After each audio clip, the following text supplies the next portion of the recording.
കുഞ്ഞു സമ്പാദ്യം വലിയ ലക്ഷ്യത്തിനു വേണ്ടി നീക്കിവെച്ച് പിണ്ടിമന സ്കൂളിലെ വിദ്യാർത്ഥികൾ.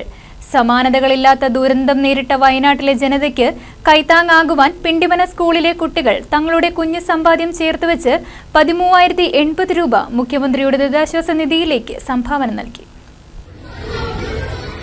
വയനാട്ടിലെ ജനതയ്ക്ക് കൈത്താങ്ങാകുവാൻ പിണ്ടിമന സ്കൂളിലെ കുട്ടികൾ തങ്ങളുടെ കുഞ്ഞു സമ്പാദ്യം ചേർത്തുവെച്ച് 13,080 രൂപയാണ് മുഖ്യമന്ത്രിയുടെ ദുരിതാശ്വാസ നിധിയിലേക്ക് സംഭാവന നൽകിയത്. കോതമംഗലം MLA ആന്റണി ജോൺ സർക്കാരിനു വേണ്ടി തുക ഏറ്റുവാങ്ങി. സ്കൂൾ അങ്കണത്തിൽ ചേർന്ന ലളിതമായ ചടങ്ങിൽ സ്കൂൾ ലീഡർമാരായ സാവൻ സന്തോഷ്, വൈക അനൂപ് എന്നിവർ ചേർന്ന് തുക കൈമാറി. ദുരിതമനുഭവിക്കുന്നവരെ ചേർത്തു നിർത്താൻ കുട്ടികൾ കാണിച്ച നല്ല മനസ്സിനെ MLA അഭിനന്ദിച്ചു.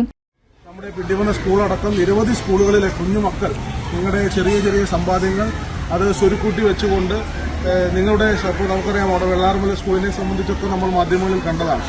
അപ്പോൾ വയനാടിനെ സഹായിക്കാൻ നിങ്ങൾ തയ്യാറായി മുന്നോട്ട് വന്നു. അതിന് പ്രിയപ്പെട്ട അധ്യാപകരും PTA ഭാരവാഹികളും ഒക്കെ നല്ല നിലയിലുള്ള ഒരു പിന്തുണ കൊടുക്കുകയുണ്ടായി.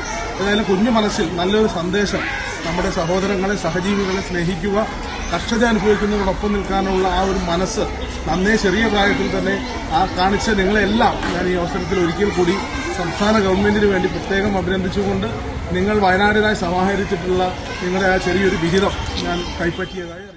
നാടിന്റെ പുനഃസൃഷ്ടിക്കായി എല്ലാവരും ഒത്തൊരുമിച്ച് ശ്രമിക്കുന്ന ഈ വേളയിൽ അതിനൊപ്പം പങ്കുചേരാൻ കഴിഞ്ഞതിൽ ഓരോരുത്തരും അഭിമാനിക്കണമെന്നും ഭാവിയിലും ഈ സേവന മനോഭാവം കൈവിടാതെ സൂക്ഷിക്കണമെന്നും MLA ഓർമ്മിപ്പിച്ചു. സർക്കാർ നിർദ്ദേശാനുസരണം സ്കൂളിലെ മുഴുവൻ അധ്യാപകരും ജീവനക്കാരും 5 ദിവസത്തെ ശമ്പളം മുഖ്യമന്ത്രിയുടെ ദുരിതാശ്വാസ നിധിയിലേക്ക് നേരത്തെ കൈമാറിയിരുന്നു. School HM Liji V Paul, SMC chairman Aneesh Thankappan, അധ്യാപകർ, വിദ്യാർത്ഥികൾ തുടങ്ങിയവർ പങ്കെടുത്തു. News desk KCV news.